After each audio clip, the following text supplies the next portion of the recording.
Hola, bienvenidos a Academia Internet. Hoy vamos a estudiar los estados o fases de la materia. Pues bien, ¿qué son los estados de la materia? Pues resulta que la materia se presenta en la naturaleza de muchas maneras. Estas formas de presentarse son los estados de agregación de la materia. Los más conocidos son el estado sólido, líquido y gaseoso. Cada uno tiene sus propias características. Por ejemplo, vamos caminando por aquí y nos damos cuenta que el suelo que pisamos es sólido, el agua del océano es líquido y el viento es gaseoso.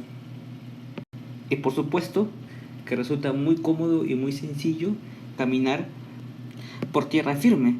Nos damos cuenta con nuestros sentidos que es mucho más complicado caminar por el océano o caminar por el aire, que resulta imposible. Sin embargo, en el universo existen otros estados que plantean nuevos retos a nuestra inteligencia.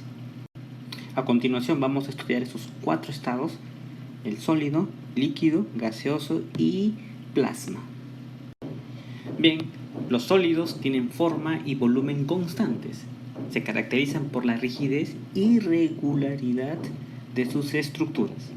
Esto a un nivel macro. ¿Qué ocurre o qué podemos observar a un nivel micro? Esto quiere decir molecular. Veamos. Fíjate que en la estructura molecular sólida, las partículas que forman la materia se encuentran muy juntas unas de otras, en una posición más o menos fija. También hay que saber que entre las moléculas se presentan fuerzas de cohesión y fuerzas de repulsión. Pues bien, en el estado sólido las partículas presentan una mayor fuerza de cohesión, o la fuerza de cohesión es mucho mayor que la fuerza de repulsión entre sus moléculas. Por lo tanto, los sólidos tienen resistencia a ser deformados. ¿Qué podemos decir a simple vista de los líquidos? Que no tienen una forma fija, pero sí volumen. Ellos se adaptan al recipiente que los contiene y presentan como característica principal visible la capacidad de fluir. Por eso se les dice fluidos. Eso a nivel macro. Pero a un nivel molecular, las partículas de los líquidos ya no están unidas tan fuertes unas con otras y su posición no es fija, sino que pueden fluir más o menos libremente. Presentan una cohesión menor que los sólidos, ya que las fuerzas de atracción son parecidas a la repulsión entre sus moléculas. Los gases no tienen forma ni volumen definido y se expanden libremente hasta llenar el recipiente que los contiene. Estamos viendo en este video lo que se conoce como un geyser, ¿sí? Que es un tipo especial de fuente termal que emite periódicamente una columna de agua caliente y por supuesto vapor al aire. Aquí estamos apreciando la columna de aire asociada con agua caliente y vapor al aire. Pues bien, en el análisis molecular nos indica que en el estado gaseoso está compuesto por moléculas no unidas, expandidas y con poca fuerza de atracción. Estas moléculas están como que en un estado de caos, ocupando un volumen mucho mayor que los otros estados, porque dejan espacios libres intermedios, como se aprecia aquí en el esquema, y están enormemente separados unos de otros. Por eso es tan fácil comprimir un gas. Solo hay que disminuir la distancia entre sus moléculas. De aquí se deduce que las fuerzas de cohesión son mucho menor que las de atracción entre sus moléculas. Veamos ahora el plasma, el cuarto estado de la materia. El plasma se dice que es un gas ionizado. ¿Qué quiere decir esto? Ionizado quiere decir que los átomos que lo componen se han separado de algunos de sus electrones, o sea, han adquirido una carga eléctrica. Para que suceda esto, tienen que haber unas condiciones especiales. Por ejemplo, se requiere altas temperaturas, superior a los 20.000 grados centígrados. De esta manera, existen colisiones entre los átomos y se desprenden los electrones. De esta manera, el plasma es un estado parecido al gas, pero compuesto por iones, que pueden tener carga negativa o positiva, separados entre sí y libres. Por eso es un excelente conductor. El ejemplo más claro de esto es el Sol. En el Sol ocurren estas condiciones. Por eso podríamos decir que el Sol, como todas las estrellas, es una enorme bola de plasma, de densidad y temperatura muy altas. Sabemos que está constituido en su totalidad de hidrógeno, con una pequeña componente de helio.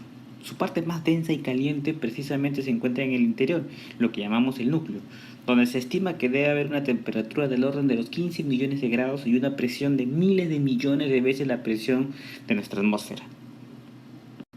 Condiciones ideales para el estado plasmático. Pues bien, el plasma es el estado de agregación más abundante de la naturaleza, y la mayor parte de la materia en el universo visible se encuentra en estado de plasma. Pero también el plasma se puede producir de forma artificial. Veamos ahora algunas formas comunes de plasma. Producidos artificialmente, por ejemplo, en los televisores o monitores con pantalla de plasma, en el interior de los tubos fluorescentes, lo que se conoce como la iluminación de bajo consumo, en la materia expulsada para la propulsión de cohetes, ¿sí? En los reactores de fusión, en fin. También plasmas terrestres, por ejemplo, los rayos durante una tormenta, la ionosfera, el fenómeno de la aurora boreal. Y los plasmas más abundantes, los plasmas espaciales, ya habíamos hablado del Sol y otras estrellas, los vientos solares, las nebulosas, en fin. Bien, aquí tenemos un pequeño resumen. Hemos preparado un cuadro con las principales características de los 4 estados de la materia, los que hemos estudiado, ¿sí? De acuerdo a un análisis molecular. Fíjate el sólido, cómo se encuentran sus moléculas, en el líquido, cómo se encuentran las moléculas, en el gas y en el plasma, que es un gas ionizado. Aquí están los iones, las partículas cargadas. Entonces, ¿qué se puede apreciar a simple vista? Por ejemplo, que aquí hay un orden entre sus partículas. Acá hay cierta libertad de movimiento, sin embargo, aquí es caótico en el gas y en el plasma. Por lo tanto, va a haber una mayor cantidad de energía, por supuesto, mayor movimiento. En el caso de la compresión, esto es incompresible. Contar que este va a ser muy compresible. Sí, porque hay demasiado espacio entre sus moléculas. Aquí hay muy poco espacio. Distancia entre las partículas muy pequeñas, por eso que no se puede, su nivel de compresión es bajo. Aquí es pequeño y aquí es muy amplia las distancias. Bueno, la forma determinada, esto ya lo habíamos visto, es indeterminado. Fíjate que el líquido se adapta al recipiente que lo contiene. En cuanto al flujo, este no fluye, estos son fluidos. Bueno, por lo tanto, es importante recordar el esquema molecular de cada uno de los estados de la materia. Bien, vamos a hablar ahora sobre los cambios de estado. Y para lo cual vamos a poner el siguiente ejemplo. ¿Qué estamos viendo en el video? Estamos viendo nubes. A ver, yo te pregunto, ¿las nubes en qué estado se encuentran? ¿En el estado sólido, líquido o gaseoso? Piénsalo bien y respóndeme. Seguro estarás tentado a responderme que se encuentran en estado gaseoso. ¿Por qué me dirás? Las nubes son vapor de agua. Sin embargo, eso no se ajusta a la realidad. La respuesta es muy diferente. ¿Por qué? Porque las nubes están formadas por gotitas de agua o por hielo, o por ambos, ¿sí? No es vapor de agua.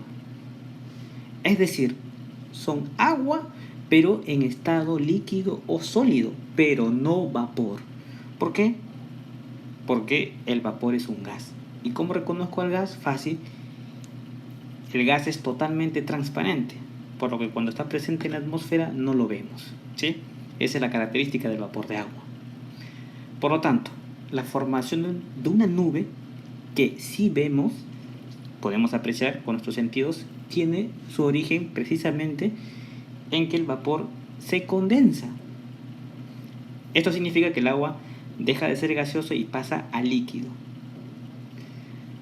al transformarse en las pequeñas gotitas que habíamos mencionado, que forman las nubes.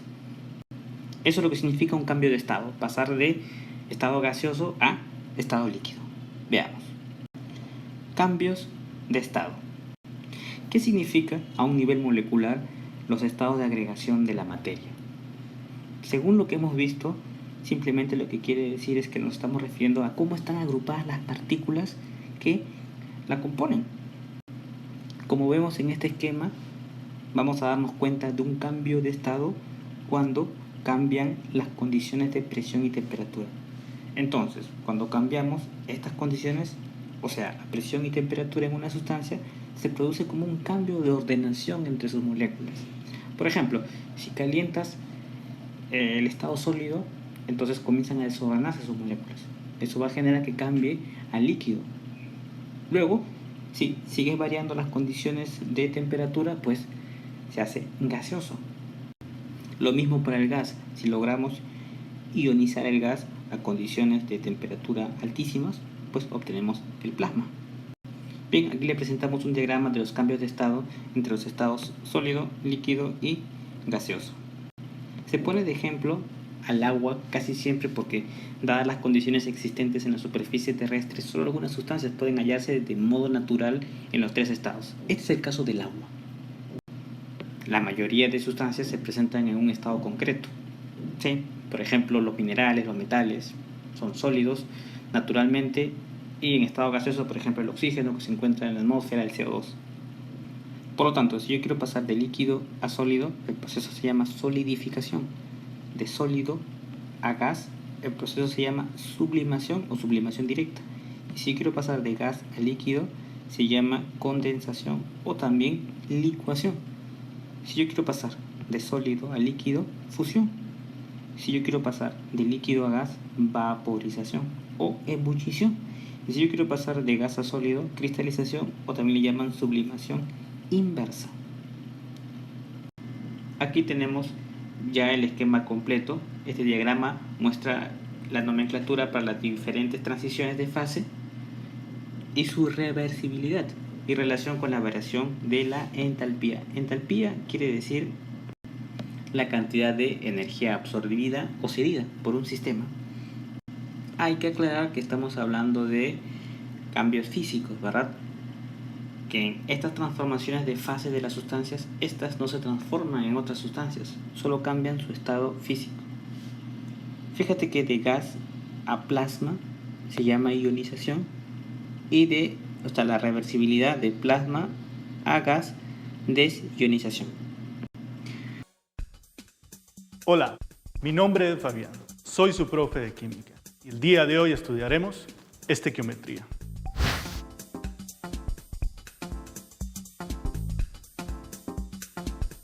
La estequiometría se usa todos los días y no solo en las industrias, sino también en nuestra vida cotidiana. Básicamente, la estequiometría se utiliza para calcular cuánta materia prima debemos usar para que un producto quede en las mejores condiciones, sin generar desperdicio de material. La estequiometría se refiere a las relaciones numéricas entre gramos, moles y partículas elementales en una reacción química. Por ejemplo, pensemos en la construcción de una casa. Para que las paredes queden estables, la mezcla de cemento debe hacerse en proporciones adecuadas. ¿Qué pasa si las proporciones no son las correctas? La casa podría fácilmente caer. Ahora veamos otra aplicación de la estequiometría en la vida real. Imagine que está en la soda del cole y se compra un refresco de mora. Debemos imaginar el agua, la pulpa y el azúcar como los reactivos y el refresco como el producto final de dicha reacción. Los reactivos deben calcularse en las proporciones adecuadas para garantizar la óptima calidad del producto, que sería el refresco perfectamente elaborado. Cuando hablamos de estequiometría, es importantísimo considerar 4 conceptos que son la base de todo el tema: mol, número de Avogadro, masa molar y masa molecular. Cuando hablamos de mol, hablamos de una unidad de medida, como lo es el metro o como lo es el litro. Es la unidad del sistema internacional para medir la cantidad de sustancia que contiene tantas partículas elementales, átomos, moléculas o iones, como átomos hay exactamente en 12 gramos del isótopo carbono 12. La cantidad de partículas elementales que encontramos en un mol de cualquier sustancia siempre va a ser la misma. ¿Y cuántos átomos tiene un mol?, se pregunta usted. La respuesta numérica es difícilmente pronunciable. Por eso lo reduciremos a un número exponencial experimentalmente determinado cuyo valor es comúnmente aceptado. Un mol de cualquier sustancia siempre tendrá 6.022 por 10 a la 23 partículas elementales. Este concepto corresponde al llamado número de Avogadro. Para entender mejor el concepto, veamos el siguiente ejemplo. Piense en una docena. Es lo mismo decir una docena de huevos de gallina que una docena de huevos de avestruz, porque las dos cantidades implican siempre 12 unidades, independientemente de su masa o de su tamaño. Ahora veámoslo con mol. Un mol de hidrógeno y un mol de carbono implican la misma cantidad de átomos, aunque su masa evidentemente no será la misma. El hecho de que la balanza se incline a un lado o al otro depende exclusivamente de la cantidad de masa asociada a uno u otro elemento. Y este concepto es el de masa molar, que se refiere a la masa en gramos o kilogramos de un mol de cualquier sustancia. En el ejemplo de la docena, los huevos de avestruz tenían una masa mucho mayor que los huevos de gallina. Esto es fácil de deducir con solo ver y comparar sus tamaños, pero ¿cómo averiguarlo tan fácilmente cuando estamos trabajando con elementos químicos? Retomemos el ejemplo anterior en donde usamos el hidrógeno y el carbono. Siempre que tengamos que determinar la masa molar de un elemento o molécula, vamos a utilizar la información que nos proporciona la tabla periódica. ¿Por dónde empezamos? Lo primero que debemos hacer es buscar los elementos carbono e hidrógeno. Ahora que los ubicamos, debemos buscar el número que nos indica su masa atómica, que siempre será el número que está debajo del símbolo del elemento. Este otro número se llama número atómico y representa la cantidad de protones que posee cada elemento. Al final, determina la posición que éste ocupa en la tabla periódica. La masa atómica es equivalente a la masa molar y claramente, entre mayor sea su magnitud, mayor es la masa molar del elemento. Es importante en este momento, estudiantes, hacer la aclaración de que el dato que usted consulta en la tabla periódica no está redondeado. Sin embargo, el que yo estoy utilizando sí lo está.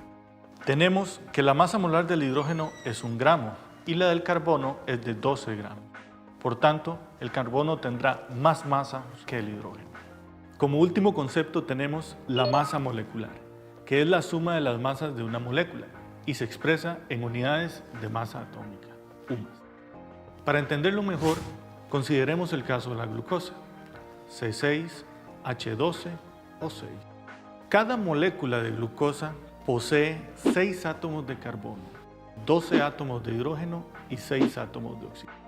Si queremos saber la masa molecular de este compuesto, lo primero que debemos hacer es buscar las masas atómicas de cada elemento. Carbono, 12 UMA, hidrógeno, 1 UMA, oxígeno, 16 UMA. Luego de conocer estas masas atómicas, las multiplicamos por la cantidad de veces que aparece cada elemento en la molécula. Carbono, 12 por 6, igual 72 UMA. Hidrógeno, 1 por 12, igual 12 UMA. Oxígeno, 6 por 16, igual 96 UMA. Luego, sumamos y obtenemos la masa molecular. 72 más 12 más 96, igual 180 UMA.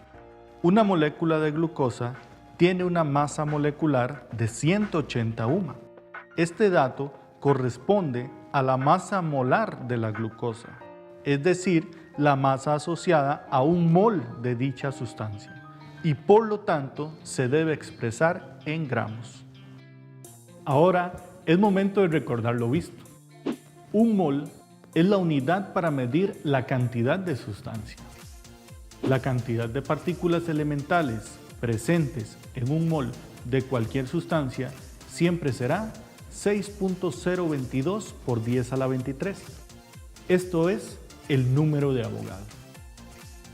La masa molar es la masa en gramos o kilogramos de un mol de cualquier sustancia y siempre se calculará a partir de las masas atómicas que nos proporcionan la tabla periódica. La masa molecular es la suma de las masas individuales de cada elemento presente en una molécula. Dichas masas también son tomadas de la tabla periódica y multiplicadas según la cantidad de veces que el elemento aparezca en esta molécula. Recuerde, estudiante, que sin práctica ningún conocimiento es útil. El esfuerzo y la dedicación los conducirá al éxito en la vida. Hasta la próxima. Hola chicos, ¿qué tal? Gracias por venir a clase. Aquí estamos otra vez con el primero de los ejercicios que grabo de leyes ponderales, del tema de química, estequiometría, y esta en particular sobre la ley de conservación de la masa, que se llama también ley de Lavoisier, que era un químico francés. No sé pronunciar Lavoisier en francés porque no sé francés, y que a mediados del siglo XVIII, y aunque os parezca muy obvio ahora, estableció una de las leyes fundamentales de la química que dice que la suma de las masas de todos los reactivos que intervienen en una reacción es igual a la suma de las masas de todos los productos que se obtienen. Sencillo, ¿verdad? Bien, pues a mediados del siglo XVIII, sin conocimientos químicos y sin los aparatos de medición ni la información que tenemos ahora, demostrar esta ley de una manera rigurosa era bastante complicado. He puesto un ejemplo en particular y luego hacemos un ejercicio. En este caso tenemos la reacción de formación del agua y me dicen que en esta reacción intervienen 4 gramos de hidrógeno y 32 gramos de oxígeno. ¿Cuál será la cantidad de agua que obtendremos finalmente? Pues evidentemente, según la ley de conservación de la masa, obtendremos 36 gramos de agua. La suma de las masas de los reactivos tiene que ser igual a la suma de las masas de los productos. Una vez entendida la ley de conservación de la masa, vamos a hacer este ejercicio para que lo terminéis de fijar muchísimo mejor. Me dice el enunciado: calcular la cantidad de carbono, C, que reacciona con 16 gramos de oxígeno, o 2, ahora os explico por qué, si se obtienen 22 gramos de dióxido de carbono, que es CO2. Para poder empezar a hacer ejercicios de química tenéis que saber muchas cosas de memoria. Por ejemplo, tenéis que saber formular perfectamente dióxido de carbono, o cualquier cosa que os pidan, sulfuro de hidrógeno, sulfuro de calcio. Y el caso del oxígeno, el hidrógeno, el nitrógeno, el cloro, el flúor, el bromo y un montón de moléculas más, lo explico en los vídeos de formulación, son gases diatómicos. Cuando van solos van de 2 en 2. Esto es muy importante a la hora de poner reacciones y ajustarlas. En este caso la reacción ya está ajustada, porque aquí en los reactivos hay un carbono y aquí también, aquí hay 2 oxígenos y aquí también. Como me dice 16 gramos de oxígeno, aquí pongo 16 gramos. Y como se obtienen 22 gramos de CO2, aquí pongo 22 gramos de CO2. ¿Qué cantidad de carbono necesitamos entre los reactivos? Según la ley de conservación de la masa, fácil, 22 menos 16 me da 6. Y de esta manera, la suma de las masas de los reactivos me da la suma de las masas de los productos. No es difícil si os dan directamente la ecuación y los datos bien apuntaditos. Pero cuidadito, que la química se empieza a complicar si no, sobre todo, no entendéis conceptos de formulación inorgánica. Así que, como siempre chicos, practicar y practicar, estudiar mucho y os prometo que aprobaréis. Nos vemos en clase. Hasta luego. Chao.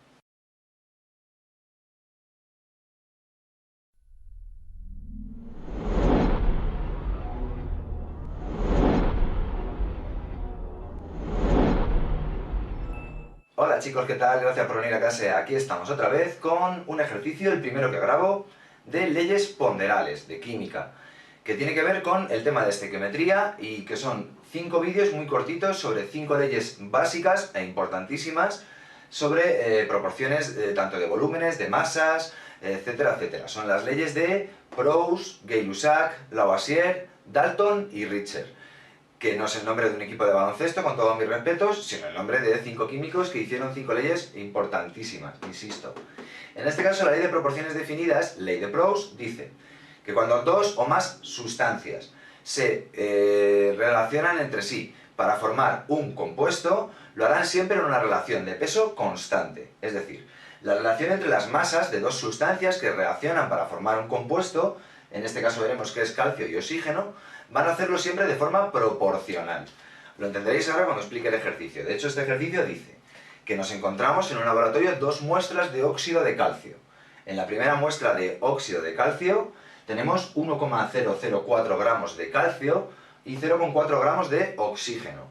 En la segunda muestra del mismo óxido de calcio nos encontramos 2,209 gramos de calcio y 0,880 gramos de oxígeno. Y me pregunta el ejercicio, simplemente, entre comillas, simplemente, que compruebe si se cumple la ley de las proporciones definidas o ley de Proust.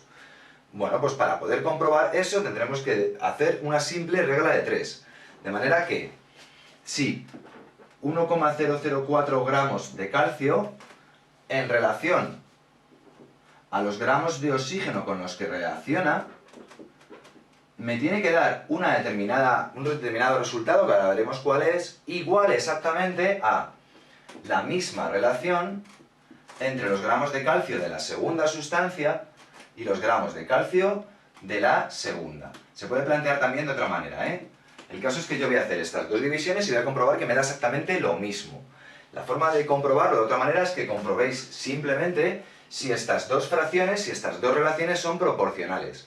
Y para ello, para comprobar si se cumple una regla de proporcionalidad, basta con multiplicar en cruz ambas 1,004 y 0,88 y 2,209 por 0,4 y comprobar que me da exactamente lo mismo.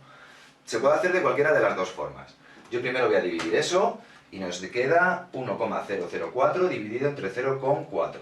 La relación en la que reaccionan el calcio y el oxígeno en la primera muestra es de 2,51.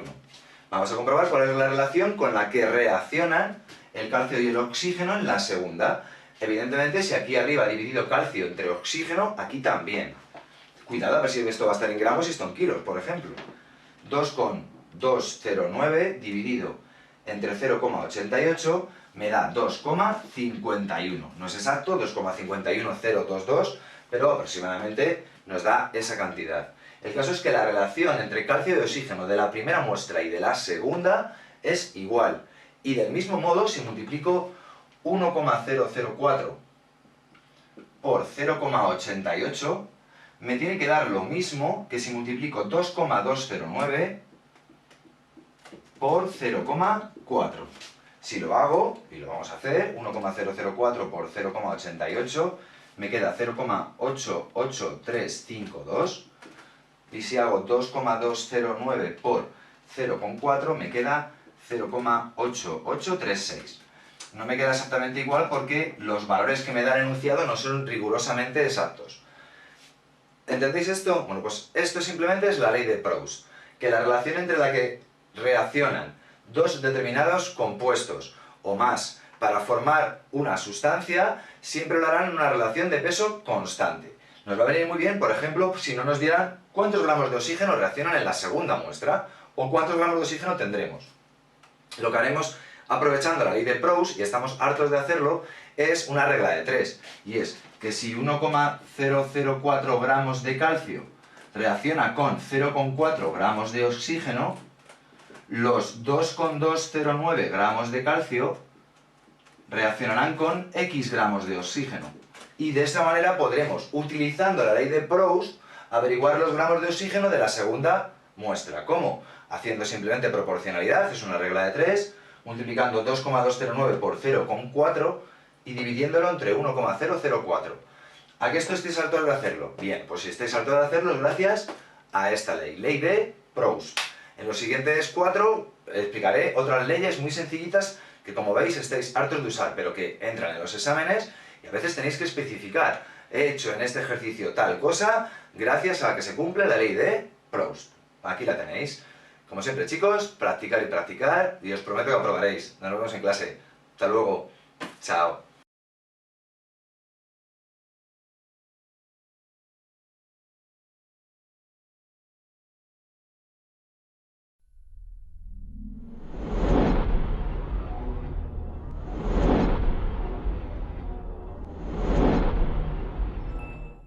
Hola chicos, ¿qué tal? Gracias por venir a clase. Aquí estamos otra vez con un ejercicio, otro más, de leyes ponderales. Hay 5, este es el cuarto. Ley de las proporciones múltiples, o ley de Dalton. Es una de las más básicas y de las más importantes. La ley de las proporciones múltiples se llama ley de Dalton porque la estableció un químico físico matemático británico que se llamaba Dalton, como no podía ser de otra manera, y que terminó demostrando Gay-Lussac, que es un químico que tiene incluso su propia ley ponderal, que tiene que ver con los volúmenes. En este caso os he puesto una serie de ejemplitos para tratar de demostrar esta ley de proporciones múltiples. Monóxido de azufre, dióxido de azufre, trióxido de azufre. La relación entre los gramos de oxígeno y azufre que reaccionan en estas moléculas está dada en estos numeritos de aquí, 32 y 16, 32 y 32 y 32 y 48. ¿Por qué? Pues porque la masa molar del azufre es 32 gramos por mol, es el número másico del azufre, la del oxígeno es 16 gramos por mol, y tendremos que, si tenemos monóxido de azufre, como hay un átomo de azufre y un átomo de oxígeno, en un mol tendremos 32 gramos de azufre y 16 gramos de oxígeno. Lo mismo aquí, 32 gramos de azufre, porque solo hay uno, y como el oxígeno es 16 y hay dos oxígenos, 16 por 2, 32. En este caso, lo mismo. Esto sería 32, 32 y 16 por 3, que son 48.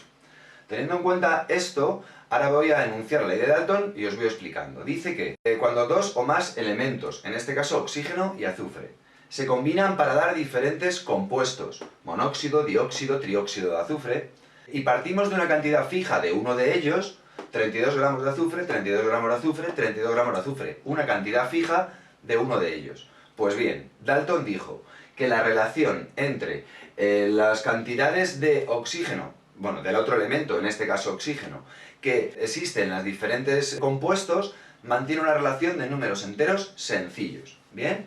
Como tenemos la misma cantidad de azufre, una cantidad fija de uno de los elementos, vamos a ver la relación que existe entre las diferentes cantidades de oxígeno para ver si tienen una relación de números enteros sencillos. Recordad que para calcular la relación entre dos magnitudes hace la división. ¿Cuál es la relación entre los gramos de oxígeno en esta molécula y en esta molécula? En este mol y en este mol en particular. Será 48 partido entre 16, que nos da 3. Es un número entero sencillo. También podríamos hacer lo mismo dividiendo 32 entre 16, que nos da 2. ¿Lo veis, no? Si dividimos estos dos numeritos me da un número entero. ¿Qué pasa si dividimos 48 entre 32? 48 entre 32 no nos da un número entero, pero sí una relación de números enteros sencillos. 48 dividido entre 32, enciende la calcu. Sería 1,5. 1,5 no es un número entero, pero sí que es lo mismo que 3 partido entre 2, 3 medios. Y como el 3 y el 2 son números enteros, mantienen una relación de números enteros sencillos. Por lo tanto, quedaría demostrado que en este caso se cumple la ley de las proporciones múltiples, y se cumple siempre. Resumiendo, cuando dos o más elementos se combinan para dar diferentes compuestos, y partimos de una cantidad fija de uno de ellos, la relación entre las cantidades del otro elemento en los diferentes compuestos, las diferentes relaciones, mantienen una relación de números enteros sencillos. Esta es la aplicación de la ley de las proporciones múltiples. Y nos vamos a hartar de usarla, aunque no lo sepamos en el fondo, cuando hagamos composición centesimal y un montón de cálculos estequiométricos. Como siempre, chicos, practicar y practicar, y os prometo que aprobaréis. Nos vemos en clase. Hasta luego. Chao.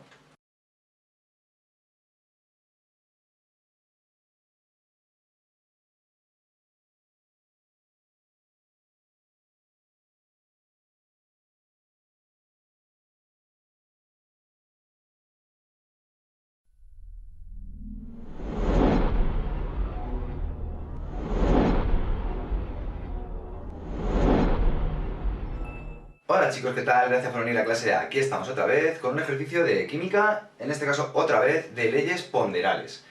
Este vídeo en particular es sobre la ley de los volúmenes de combinación, o ley de Gay-Lussac, porque la estableció un químico llamado Gay-Lussac en 1808, creo recordar, y esa ley dice que en toda reacción química en la que intervienen gases, exclusivamente gases, no valen sólidos ni líquidos, gases, la relación entre los volúmenes de las sustancias que intervienen en esa reacción siempre tiene medidos evidentemente en las mismas condiciones de presión y temperatura, siempre tiene una relación de números enteros sencillos.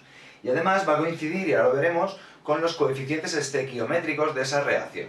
Yo he planteado aquí tres reacciones, que fueron tres de las reacciones con las que trabajó Gay-Lussac, que es la reacción de formación del agua, del ácido clorhídrico y del amoníaco. Están sin ajustar, no os asustéis, ahora las ajustamos, y así de paso ajustamos un poquillo. Tenemos que el oxígeno, que es diatómico, más el hidrógeno, que también lo es, nos va a dar, cuando reaccionen entre sí, agua.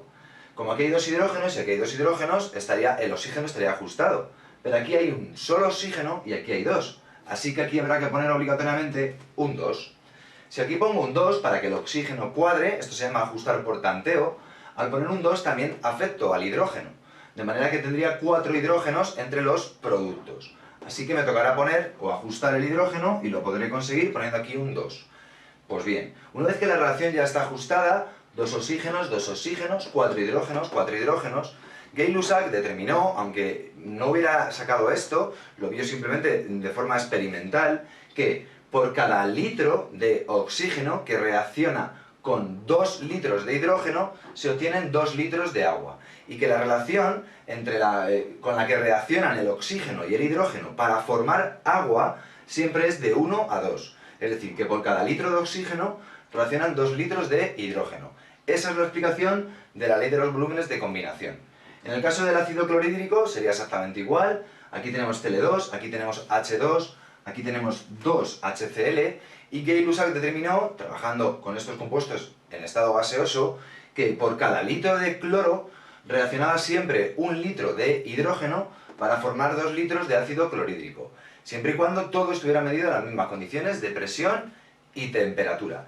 Después de esta charla, evidentemente habría que ajustarla, sería exactamente igual. Aquí tenemos un 2 para el nitrógeno, para que cuadre con este, y como aquí hay 2 por 3, 6 hidrógenos, aquí tendremos que poner un 3. Viendo esto, si nos lo preguntan, diríamos que por cada litro de nitrógeno reaccionan siempre 3 litros de hidrógeno. No lo especificó con litros, lo especificó con volúmenes, porque valdrá para cualquier tipo de unidades de volumen que queramos. Por ejemplo, por cada decímetro cúbico, o por cada metro cúbico de oxígeno, siempre reaccionarán 2 metros cúbicos de hidrógeno. ¿Lo entendéis, no? O sea, vale para litros, para metros cúbicos, por eso él hablaba de volúmenes de combinación. Esto, en el fondo, estáis acostumbrados a hacerlo una y otra vez en los ejercicios de estequiometría, pero muchas veces no sabéis en base a qué ley lo estáis aplicando. Si a partir de ahora queréis, cuando hagáis este tipo de ejercicios, ahora lo veréis, decir que estáis aplicando la ley de Gay-Lussac de los volúmenes de combinación, pues muchísimo mejor. Les encanta a los profesores de química. Después de la aplicación teórica sobre la ley de Gay-Lussac, vamos a intentar hacer este ejercicio. Leo el enunciado y planteamos. ¿Qué volumen de oxígeno? Pone oxígeno, no O2. Tenéis que saber que el oxígeno, hidrógeno, cloro, flúor, bromo, yodo, cuando están solos son diatómicos. ¿Qué volumen de O2 se necesita para reaccionar con 100 litros de amoníaco? No me dice NH3, me dice amoníaco. Hay que saber que el amoníaco es NH3. Para dar óxido de nitrógeno 4, que es este, más agua. El óxido de nitrógeno 4 es NO2, porque el nitrógeno actúa con valencia más 4, el oxígeno con valencia menos 2, y para que la suma de todo los numeritos de aquí arriba sea 0, tenemos que poner aquí un 2. 2 por menos 2, menos 4. Menos 4 más 4, 0. También hay otra explicación. Si esto es más 4 y esto es menos 2, se intercambian las valencias, me quedaría N2 o 4, y luego divido arriba a todo entre 2. Arriba y abajo no, divido a todo entre 2. Me quedaría 2 entre 2, 1 y 4 entre 2, 2. Esto es formulación inorgánica, hay un montón de vídeos, por eso voy un poco rápido. Dióxido de nitrógeno y agua, que es H2O. Después de tener la reacción, que es el principal problema de este ejercicio, vamos a ajustar por tanteo, porque es la forma más sencilla si es posible. Nitrógenos tengo 1, nitrógenos tengo 1, el nitrógeno está bien. ¿Por qué no me fijo en el oxígeno? Porque está solo. Y el que está solo es el último que intento tantear siempre. Hidrógenos aquí tengo 3, y aquí sin embargo tengo 2. ¿Qué haré para ajustarlo? Multiplicar a todo esto por 2 y a todo esto por 3. Solo se pueden poner numeritos, que son coeficientes estequiométricos, delante de la molécula. No cambiéis estos números de aquí en medio, ni aquí ni aquí, ¿vale? 3 por 2, 6 hidrógenos. 2 por 3, 6 hidrógenos. Perfecto. ¿Qué ocurre? Que al poner ahí un 2, el nitrógeno cambia. Y ahora hay 2 nitrógenos en los reactivos. Tendrá que haber 2 nitrógenos en los productos. No pongáis aquí un 2, ¿ok? Ya tenemos el nitrógeno y el hidrógeno ajustado. Vamos con el oxígeno. 2 por 2, 4 oxígenos. Y 3 por 1, 3 oxígenos. En total me dan 7. Hay 7 oxígenos en los productos. Tiene que haber los mismos en los reactivos. ¿Cómo se consigue un 7 si aquí hay 1, 2? Y no os asustéis por lo que voy a escribir ahora. 7 medios. ¿Por qué? Porque si yo multiplico 7 medios por 2, me queda 7. 7 por 2, 14. 14 entre 2, 7. ¿Bien? El problema es que, aunque esto es válido para hacer cálculos estequiométricos, Normalmente no se aceptan números fraccionarios entre los coeficientes. Así que para quitar ese 7 medios lo que haremos será multiplicar a todos los numeritos, todos los coeficientes, por 2. De manera que 7 medios por 2 me queda 7, 2 por 2 me queda 4, 2 por 2 me queda 4 y 3 por 2 me queda 6. Y si miráis ahora si está ajustado el oxígeno, el hidrógeno y el nitrógeno, comprobaréis que está bien. ¿Qué significa esta expresión? Significa que por cada 7, según la ley de Gay-Lussac, si todos son gaseosos, que por cada 7 volúmenes de oxígeno tendremos 4 volúmenes de amoníaco y obtendremos 4 volúmenes de dióxido de nitrógeno y 6 volúmenes de agua. Teniendo en cuenta eso, es muy fácil resolver esto de aquí. Lo voy a hacer de dos maneras, o con regla de 3 simple, a algunos os dejan hacerlo así, o con factores de conversión. ¿Qué volumen de oxígeno? No sé. ¿Cuántos litros? Lo voy a calcular en litros. Sí, porque esto está en litros.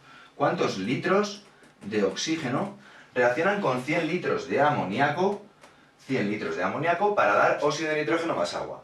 Pues es sencillo con reglas de 3. Si 7 litros, según la ley, yo pondría, según la ley de Gay-Lussac, como la relación, ponéis la ley de Gay-Lussac, ¿vale? Como la relación en la que intervienen dos o más sustancias en una reacción gaseosas, medidas en las mismas condiciones de presión y temperatura, mantiene una relación de números enteros sencillos, y en este caso es que por cada 7 volúmenes de oxígeno, 4 volúmenes son de amoníaco. Si queréis enrollaros, lo habéis visto, ¿no? Todo eso lo podéis escribir.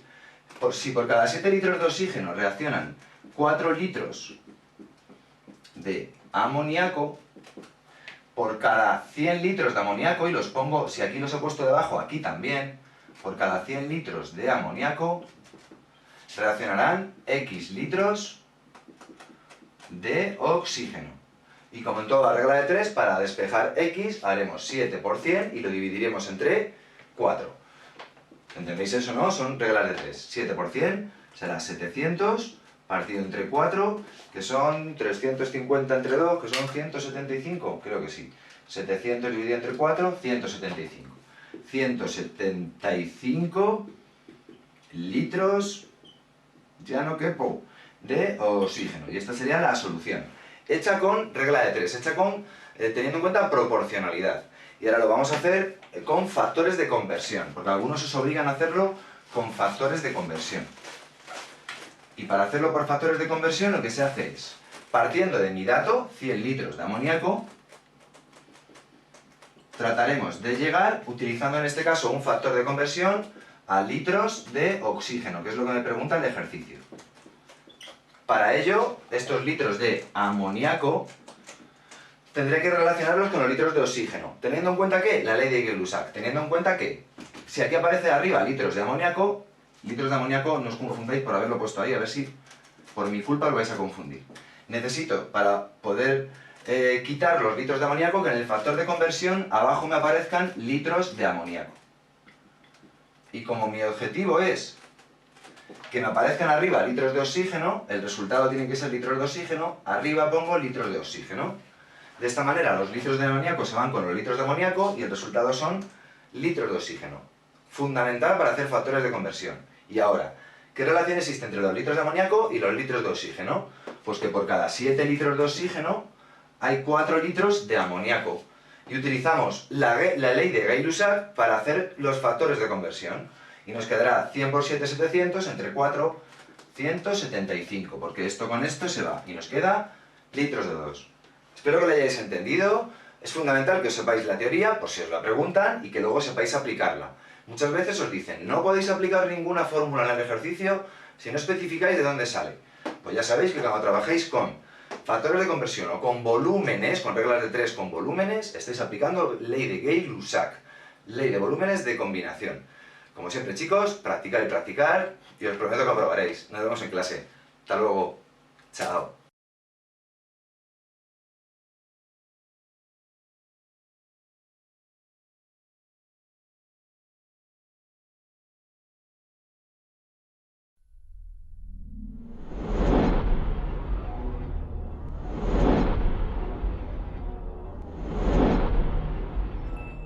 Hola chicos, ¿qué tal? Gracias por venir a clase. Aquí estamos otra vez con un ejercicio de leyes ponderales de estequiometría.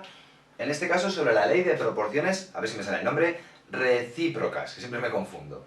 También llamada ley de Richter o ley de Richter-Wenzel, porque el primero que la enunció fue Richter en 1792 y posteriormente Wenzel la terminó de pulir un poquito más. Os enuncio la ley de Richter y luego veremos cómo relacionarla con dos ejemplos diferentes. Este es el primero, el más sencillo, y luego haremos un poquito uno más complejo. Richter en 1792 dijo que la relación entre distintas cantidades de diferentes elementos, que ahora lo veremos, combinados con una cantidad fija de otro elemento, es la misma relación con que se combinan entre sí. Lo explico. El óxido de calcio, un mol de óxido de calcio está compuesto por 40 gramos de calcio y 16 gramos de oxígeno. Porque esas son las masas moleculares de calcio y oxígeno. Para el sulfuro de calcio exactamente igual. 40 gramos de calcio reaccionan con 32 gramos de azufre, que es la masa molecular del azufre, el número máximo del azufre. La relación, ahora ya se puede aplicar, dice, la relación entre distintas cantidades de diferentes elementos, es decir, la relación entre los 16 gramos de oxígeno y los 32 gramos de azufre, combinados con una cantidad fija de otro elemento, tenemos otro elemento y la misma cantidad en ambos casos, 40 gramos de calcio y 40 gramos de calcio, es la misma relación con que se combinan entre sí. En este caso, ¿con qué relación se combinan entre sí? El azufre y el oxígeno. En el óxido de azufre 2 es SO, la relación entre ambas masas será 32 gramos de azufre por cada 16 gramos de oxígeno. Y si os fijáis, aquí se cumpliría la ley de las proporciones recíprocas porque las diferentes cantidades de oxígeno y azufre que reaccionan con una cantidad fija de otro compuesto, de otro elemento, en este caso el calcio, es la misma, 16-32, es la misma relación con la que reaccionan entre sí esos dos elementos, 16-32, 16-32. Este es un ejemplo sencillo. Una vez que ya tenemos, claro, un ejemplo sencillito, vamos a intentar aplicar ley de Richter en un ejemplo un poco más complicado. Tenemos la reacción entre hidrógeno y nitrógeno, y la reacción entre hidrógeno y oxígeno. Y a partir de los números másicos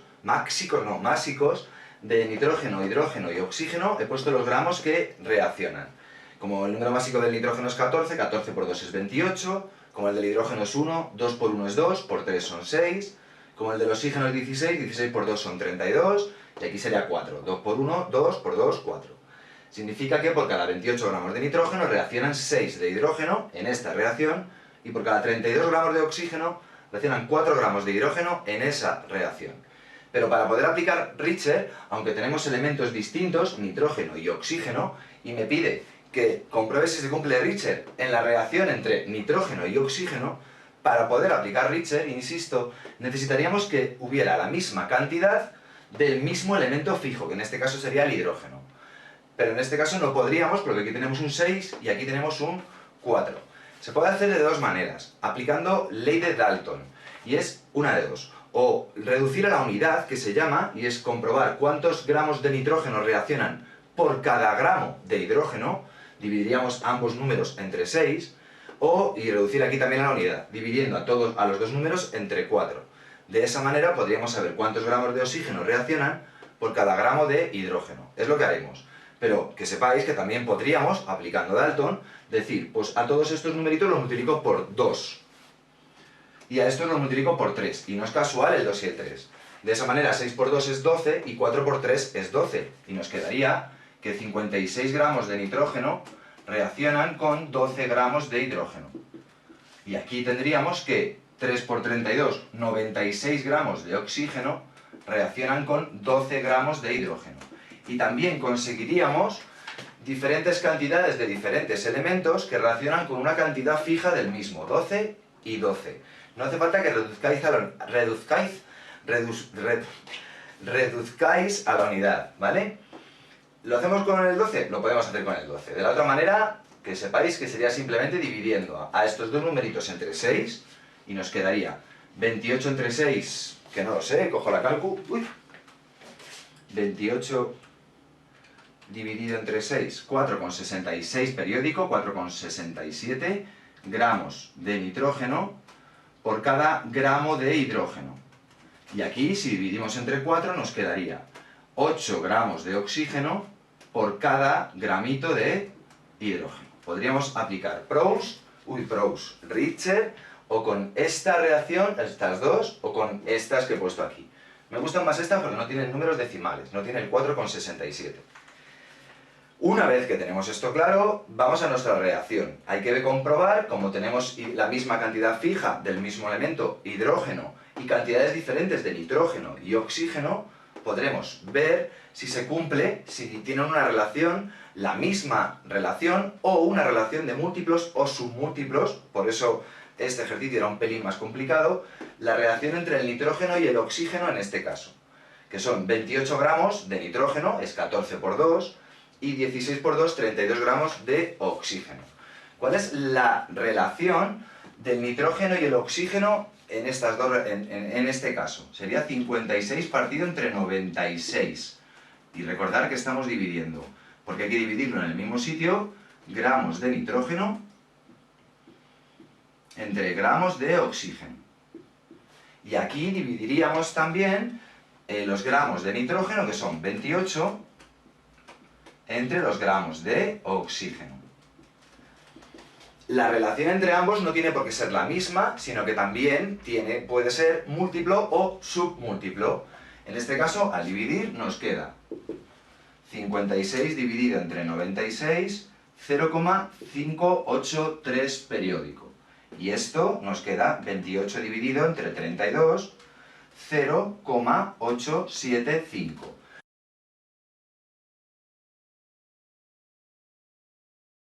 Una vez que ya he hallado la relación entre el nitrógeno y el oxígeno, en el primer caso, y la relación entre el oxígeno y el nitrógeno, aquí, en esta reacción, para comprobar si se cumple la ley de Richter, lo que tendremos que hacer es comprobar si la relación entre esos números, la relación entre esas relaciones, es una relación de números enteros sencillos. No me tiene por qué dar un número entero, sino una relación de números enteros sencillos. Para que el ejercicio sea un poquito más sencillo, recomiendo siempre que dividáis el número más grande entre el número más pequeño. Y si yo divido 0,875 entre 0,583 periódico, me terminará quedando 0,875 dividido entre 0,583 periódico, me termina quedando 1,50000, 1,5. Y diréis, ya, pero es que esto no es un número entero. No, pero 1,5 es 3 partido entre 2. Es una relación de números enteros sencillos, 3 y 2. Por esta razón se cumple la ley de Richter, porque la relación con la que se combinan, y resumo, el nitrógeno y el oxígeno con una cantidad fija de otro elemento es una relación de números enteros sencillos, o la misma que la que tendrían el nitrógeno y el oxígeno cuando reaccionan entre sí. Coger un folio en blanco, intentar hacer 3 o 4 de ellos que encontráis en vuestros libros, preguntar a vuestros profes, preguntarme a mí, y como siempre, practicar. Practicar y practicar, y os prometo que aprobaréis. Nos vemos en clase. Hasta luego. Chao.